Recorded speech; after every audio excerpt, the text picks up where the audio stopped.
You're listening to Convenience Matters, brought to you by Nax. We'll talk about what we see at stores and what the future may hold for our industry. Okay, one of the things you always hear is the longer you learn, the smarter you'll be. Today, our guest is going to challenge that notion and is going to say that maybe you become less smart. He is a educator, he is a entertainer, he is the unman, if you will, and he's also going to be a general session speaker at the NAC show this year. So welcome, Scott Stratten. Jeff, I'm telling you, when you reached out about coming back to NACS, I'm not going to say it was one of the most exciting moments of my life over the previous few years, but it was right up there. It was right up there because I freaking love, I love this industry. I love this event and you. So everything's coming up Stratten for me right now. Oh, yeah, it's coming up nice. So, this is actual learning right now, and we'll get into the unlearning in a minute. But, Scott, you spoke at the NAC show in 2008, 4 years ago. And we've had people say, we need to get somebody like Scott Stratten back. And then we just kind of said, why don't we have Scott Stratten back? And that was just kind of the light bulb moment. And the one thing I remember most from when you talked last time, and your talk is entirely different this time, just let people know they need to show up for this one too, is you showed various pictures around travels in our industry. And you showed one where you were at Buc-ee's. And your line was, I rented a car to go visit a gas station. And for the slow out there, you paused and you said, let me repeat that. I rented a car to go to a gas station. And it's normally the other way around. That just tells that you really like this industry. I'm telling you, and yes, it's going to be all new stuff for this next one, including new photos of me at new places. While I took them, and here's the proof of how much I love the industry is I didn't know I'm coming back to speak again. I'm just doing what I do, which is go to new places, different ones. I brought Wally's into my portfolio of where I've been to. I was just losing my mind with Sheets, and I got a whole thing to talk about how they blew my mind on the road just a month or two ago. I'm still card-carrying member of the convenience store fan club, so it's going to be all new stuff and even more fun. If you thought the first one was great, now I've got you warmed up. So I introduce you, among other things. Now I don't know if it's trademarked, the unman, but basically what you've done is you've built your whole brand around everything that you thought you knew.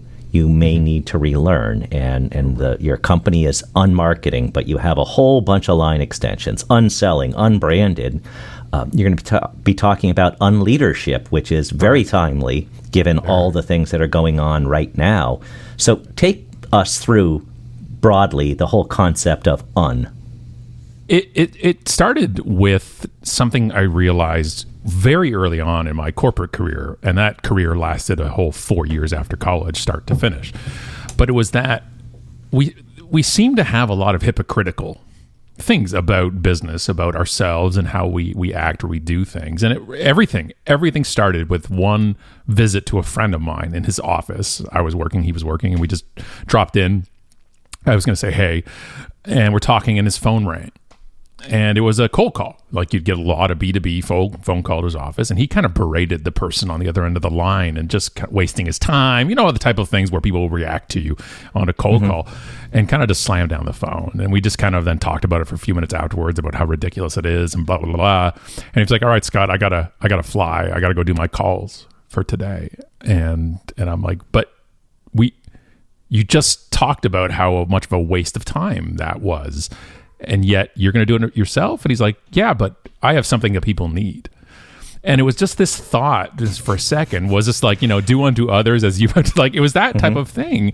And that just started me off. And this is 20 something years ago. And it started me off this journey of, I really think there's other ways of doing business instead of just this buy or goodbye. This you're either a customer or get out of my face, or I'm going to interrupt you all day until I find that customer. I really thought about positioning was important. I thought that relationships were important. I thought that community was important. And that's why our pillars are integrity, authenticity, and community. There is a way to do things in sales and in branding and marketing and leadership that doesn't just have to be the snapping necks and cashing checks. And I just really think, especially now, today, going forward more than ever, there's a place for people that believe in people. Not in a cheesy way, not in a "we are the world, let's hold hands" type of way, although a great song, I'd listen to it any day. Why was Dan Aykroyd in that? That is that is the question.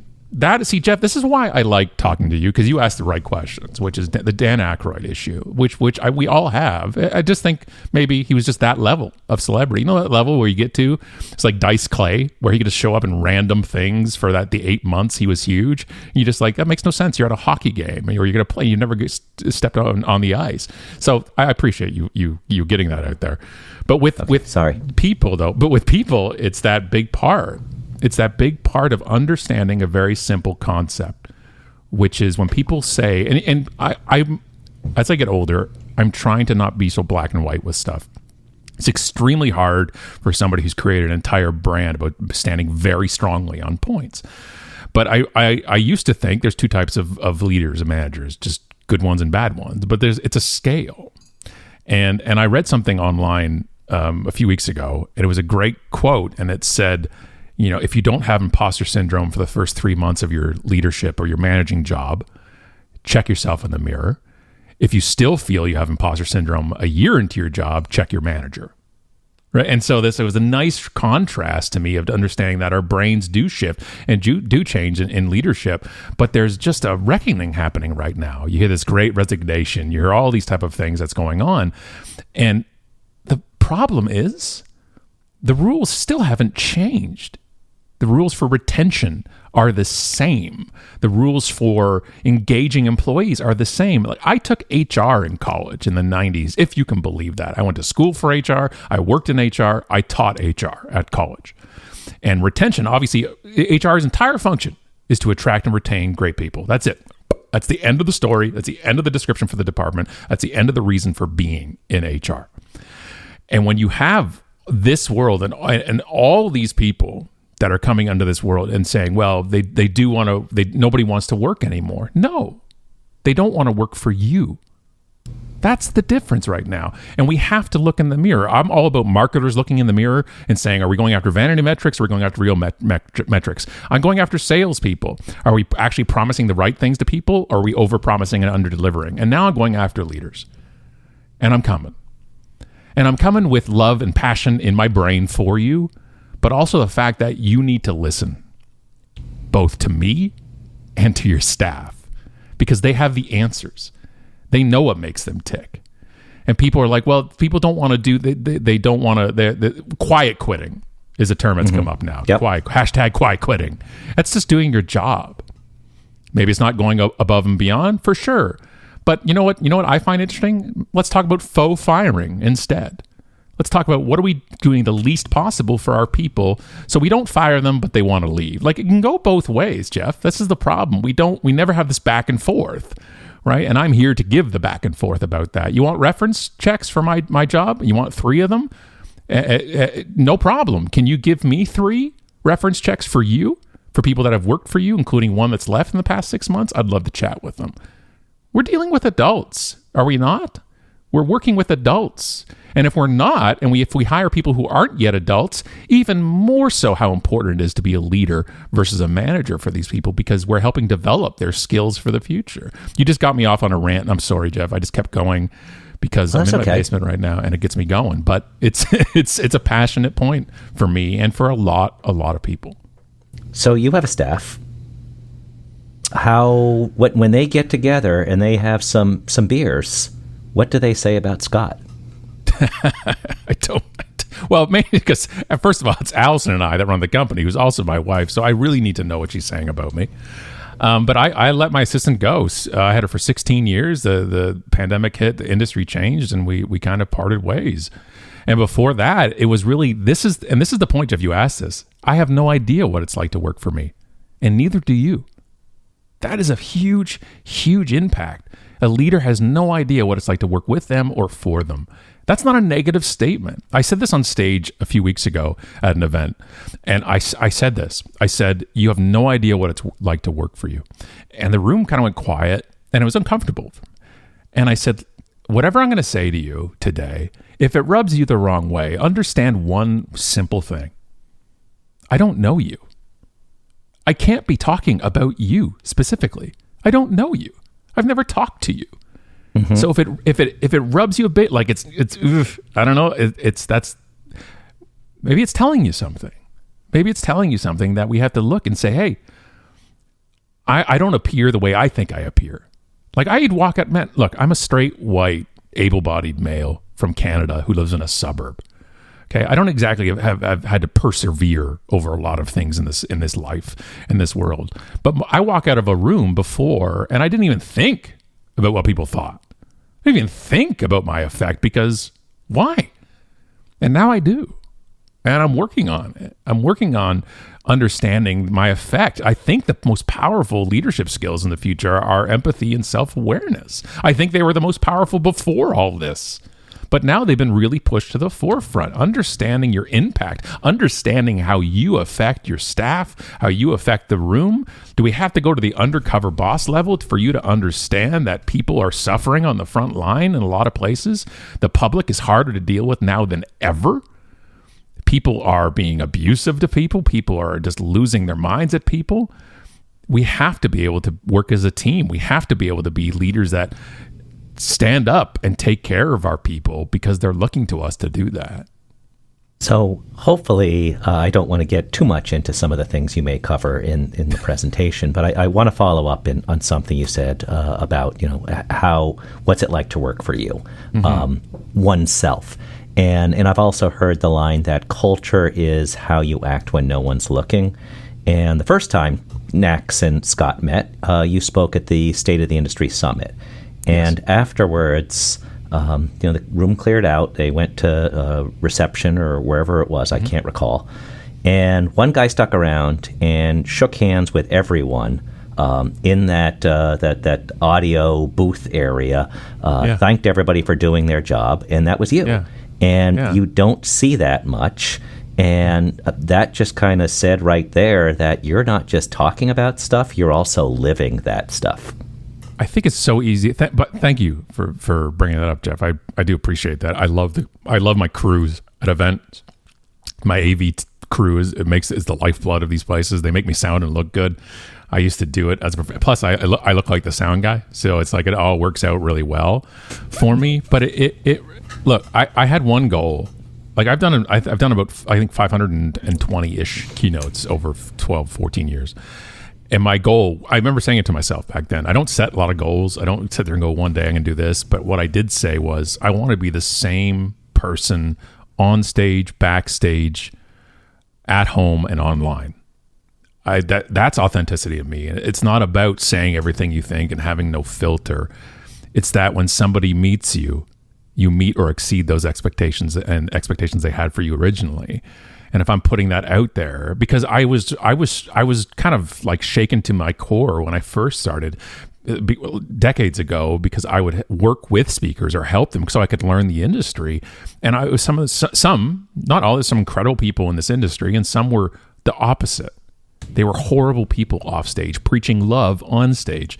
And I can't deal with that. I left corporate for a reason, man. I don't want to deal with that BS. I don't want to deal with a bunch of people walking around, the leaders with no clothes, like the emperor, and all these just games you play. And that way, I want to be who I am, and I want to connect. And the sad thing is that you only have to be hospitable to people for people to think you're wonderful, because a lot of people are just not nice, not kind.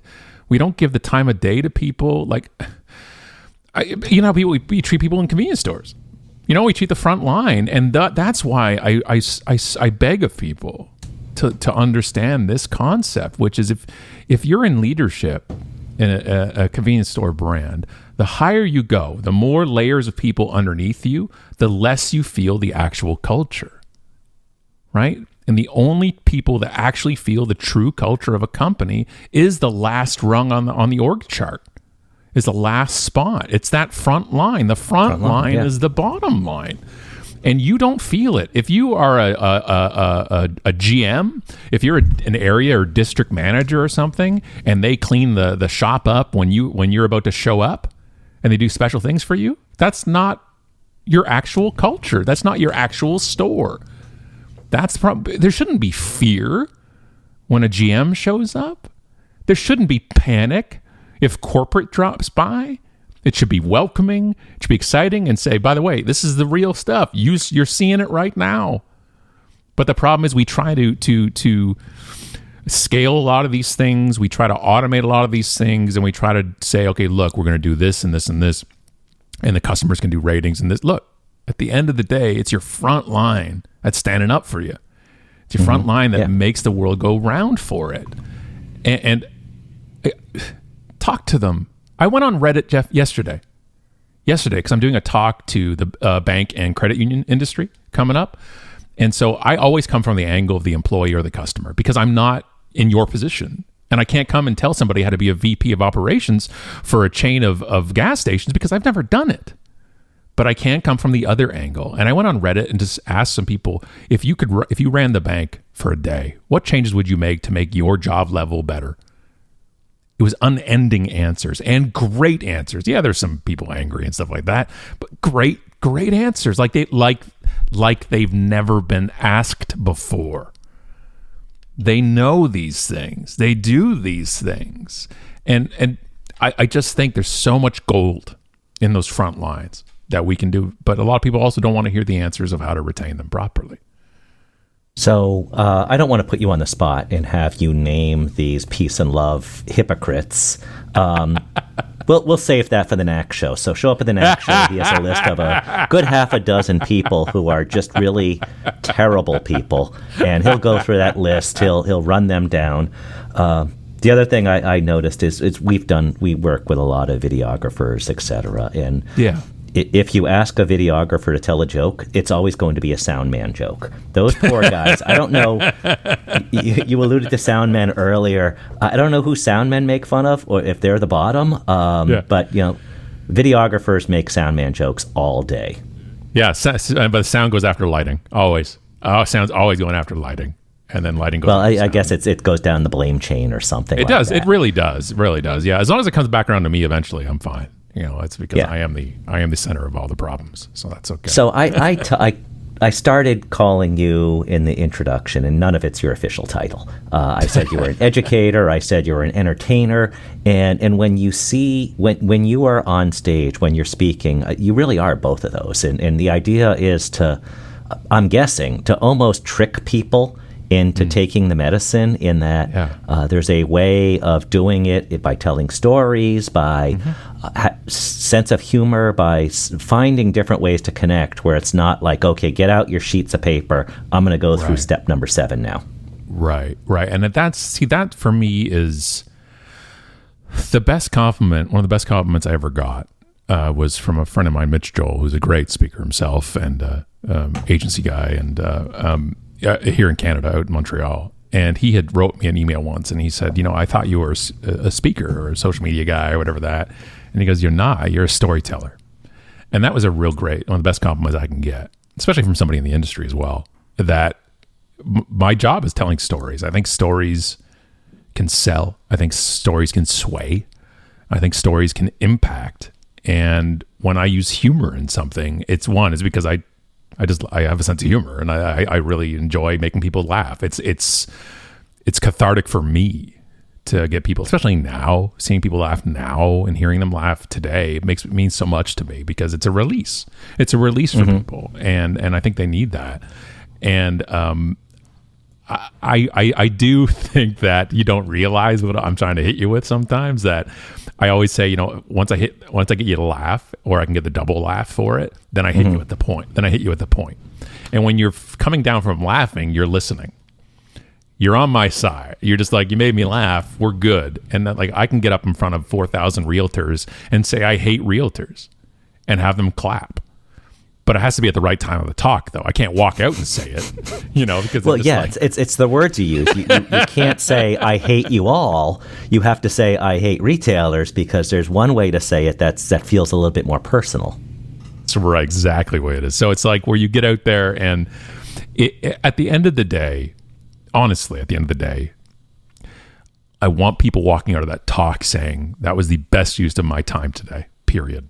because there's so much going on in the world and in each other's lives, and also they're away because they're coming to NACS, so taking their time away from their daily job or on the road and what they're doing for the best conference of all time, and they're coming, and I'm like, I need to honor your time. I do need to honor your time. If I'm just going through the motions, I might as well play the YouTube video of 2018. Like, it's just like, that's not the point of doing these things. And I think that's goes the same for anybody presenting. What is the best thing I can give this? What's the most value I can give this audience in this amount of time? But also on the event side of things, because you run the event and I can come and say and do, I have the mic, I can say and do kind of what I want. But at the end of the day, you have to be happy too, that was the value. And since you're driven by the value for the attendees, that's my target. But some events aren't like that though. Some events are just, we want this point across. We want this thing set across. And you all, NACS has always been totally about the audience and the value that they're going to take away from that talk. And I do respect and appreciate that too, because some events are just like, they have a motive or an agenda for that. And that's why I appreciate y'all. So thank you. And we appreciate you. And I want to wrap up with just a little bit of a conversation about presentations. Yeah. First off, thinking about the pandemic and with convenience stores, they were deemed essential businesses. They remained open. They had to do all kinds of, we don't like the word, it's overused, pivot. But speakers had to pivot as well. And you had to go online. And you mentioned how laughter feeds energy. When you're talking to a bunch of pixels and you have a cat that decides that I need to be in this shot right now, when you're doing something from home, how do you keep that energy? How do you connect? Is there something that you can teach us about Zoom calls and all those other things that you learned in being a speaker during the pandemic? Yeah, I shut down stuff for about 4 months when the pandemic hit just to learn this stuff better. Because if we're going to sell it, if I'm a professional speaker and keyword professional, then I have to know all these things. Like I would show up to a gig, like I'm Tiesto showing up to a Vegas residency show with a USB key, and everybody else's job is to make me sound and look good. And here, you're everything. You're PSAV, your audio, your IT, you're the presenter, you're the producer. So it was getting that down and helping other speakers do that. But a couple of the key things really that help, that I can give advice for.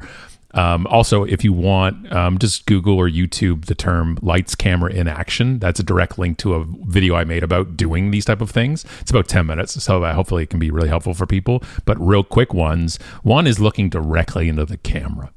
The problem we have is, and I know this is an audio, but we can see each other right now. I can't really see you right now when I'm talking to you. You're in my peripheral over on my screen. I'm looking right dead center into the eye of the camera. This takes reps to learn to do this, because when you're talking to people, especially if you're in like a sales meeting or a pitch or something like that, you don't want to be looking off camera at the monitor, off camera. No, because we lose so much of not being in person. A lot of visuals and tells and all that unspoken stuff that happens in communication.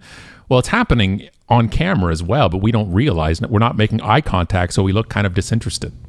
That's where our brain goes.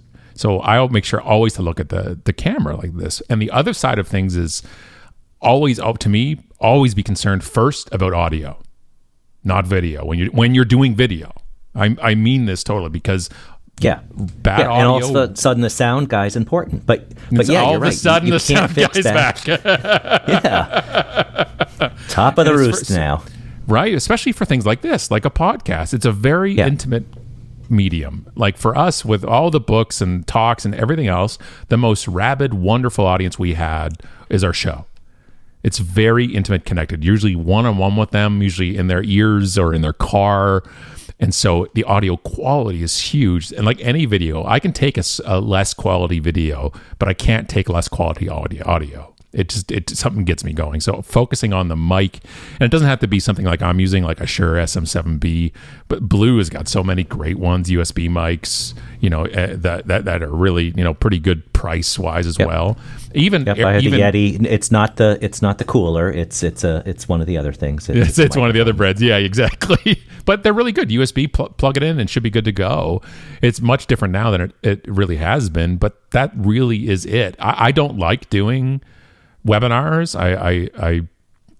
I live, like you said, I live off that laughter and the people, and it's so different in a webinar. Now, mind you, I'm not mining coal here. I can do it. It's and I can log off and I'm home. That's a wonderful part about it, because my life's about traveling. But understanding that just looking at the camera and focusing a bit on the audio side of stuff is a huge game changer already. So, wrapping up, there's a lot of ways to get in touch with you, to follow you in advance of the NAC show. Now, I'll just say straight up, if on October or whatever you say somebody sends me an email and says, hey, do you have a copy of that Scott Stratten speech? I heard it was awesome. My answer's no, I'm sorry, you need a time machine. October 1st at the NAC show, opening general session. And but how do they find more about you? I know you're super popular on social media. At one point, you were second to Justin Bieber in Canada. Maybe Drake and some others have passed you. But LinkedIn, where else? Yeah, you have a podcast. Yeah. Go through the list. Yeah, just, you know what? Just you search Unmarketing. That's the name on Instagram. That's the name on Twitter. That's the website, unmarketing.com. It'll get you into wherever the books are. But just Unmarketing, pretty much. It'll come up on YouTube as well. You make it easy for you. There's 6 books out there. We got a lot out there. We'll work on unlearning soon, hopefully. And I'm sorry, on leadership soon, and we'll go from there. But I honestly, I can't wait. It's my first time back in Vegas in 2.5 years, and I cannot wait for this event. Neither can we. It's been 4 years, and we've been looking for somebody like Scott Stratten. We finally found someone like Scott Stratten. And by the way, somebody that lives the brand. I think you've talked about it in the past. If you have a really great brand, somebody has a tattoo of your brand on their body. You have a tattoo of a brand on your body. It just happens to be your brand. So that's a good one. Unlearn tattoo was inspired by the movie Higher Learning in the 90s, the John Singleton film. Fantastic film. And it's actually about unlearning hate, unlearning stereotypes and prejudice. And I'm telling you, it just fits so well with the Unbrand. I'm just like, let's do it. Okay. Well, let's see if we can get him to the NAC show too. Anyway, Scott, look forward to seeing you on October 1st, and follow him, learn from him, unlearn from him, whatever you need to do. And thank you all for listening to Convenience Matters. Convenience Matters is brought to you by NACS and produced in partnership with Human Factor. For more information, visit convenience.org.